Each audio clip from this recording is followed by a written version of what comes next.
అందరికీ నమస్కారం. రాష్ట్ర ప్రజలకి, శ్రేయ ప్రజలకి, ప్రతి ఒక్కళ్ళకి అంబటి రాంబాబు గారు ఇరిగేషన్ మినిస్టర్, ఓడిపోయిన ఎమ్మెల్యే, ప్రతిపక్షాల పార్టీ. మరి అంబటి రాంబాబు గారు మరి మొన్న ముద్రగడ్డ పద్మనాభం గారు ఇంట్లో చనిపోయాడు అని చెప్పి నువ్వు అంత స్పీడ్గా రియాక్షన్ తీసుకుంటూ పోలీసులపై కొట్టడం, వాళ్ళపైన దౌర్జన్యం చేయటం, జనాన్ని రెచ్చగొట్టడం. మరి ఆ మరిదిని చూశావు కదా రాంబాబు గారు. ఒక్క మాట మాత్రం, వైఎస్ఆర్సీ పార్టీ పతనం చేయడానికి నువ్వు కంకణం కట్టుకున్నావు, అలాగే చేస్తున్నావు. పాపం జగన్మోహన్ రెడ్డి గారు ఎలా అయిపోతాడో ఏమైపోతాడో తెలియని పరిస్థితి. మరి మన ఆంధ్రప్రదేశ్ రాష్ట్రం ప్రశాంతంగా ఉంచకూడదన్న ఆలోచనతో కులాల మధ్య, ప్రాంతాల మధ్య రెచ్చగొట్టే విభేదాలు పెడుతున్నావు, చిచ్చు పెడుతున్నావు. నువ్వు సర్వనాశనం చేసేటట్టున్నావు కానీ ప్రశాంతంగా ఉంచేటట్టు లేవు జనాన్ని.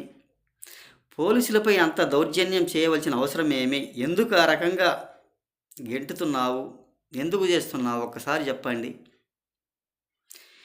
ఇలాంటి పనికిమాలిన పనులు చేసినందువల్లనే కదా మీ పార్టీ 11కు పరిగెత్తుకుని పోయింది.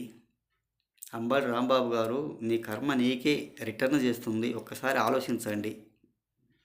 మరి ఆయన గారు చనిపోయాడు, మరి జగన్మోహన్ రెడ్డి గారు పాడెం వస్తున్నారు. అలా పాడెం అయ్యక ముందు ఏదన్నా మంచి హాస్పిటల్లో జాయిన్ చేసి అంతో ఎంతో ఖర్చు పెట్టి బ్రతికించుకుంటే బాగుండేది కదా.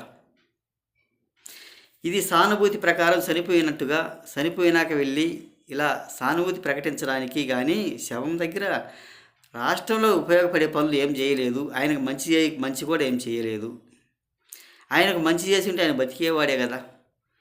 ఇప్పుడు చనిపోయినాక మీరు ఏదో ఉద్ధరించడానికి పోయినట్టు మాట్లాడుతూ ఇలాంటి పనికి మాలిన పనులు చేస్తూ ఉంటారు. అదే ప్రకారంగా చేసి ఉంటే బ్రతికేవాడేమో. ఒక్కసారి ఆలోచించండి. ఊరక మీరు చేసే పనులు ఏంటంటే, పాపం ఆ జగన్మోహన్ రెడ్డి గారిని పతనం చేయడానికి, ఆ పార్టీని పతనం కావడానికి మీరు కంకణం కట్టుకున్న వాళ్ళు. రాష్ట్ర ప్రజలు ఎందుకు ఊరకుంచాలా? ఏ విధంగా రెచ్చగొట్టాలా? ఏ విధంగా గొడవలు పెట్టాలన్నా రాష్ట్రంలో అన్నట్టు మీరు ప్రవర్తిస్తున్నారు. ఆ ప్రవర్తన తగ్గించుకోండి. ఎందుకైనా మంచిది. ఇటువంటి పనికిమాలిన పనులు, పనికిమాలిన ప్రెస్ మీట్లు పెట్టుకోబాకండి.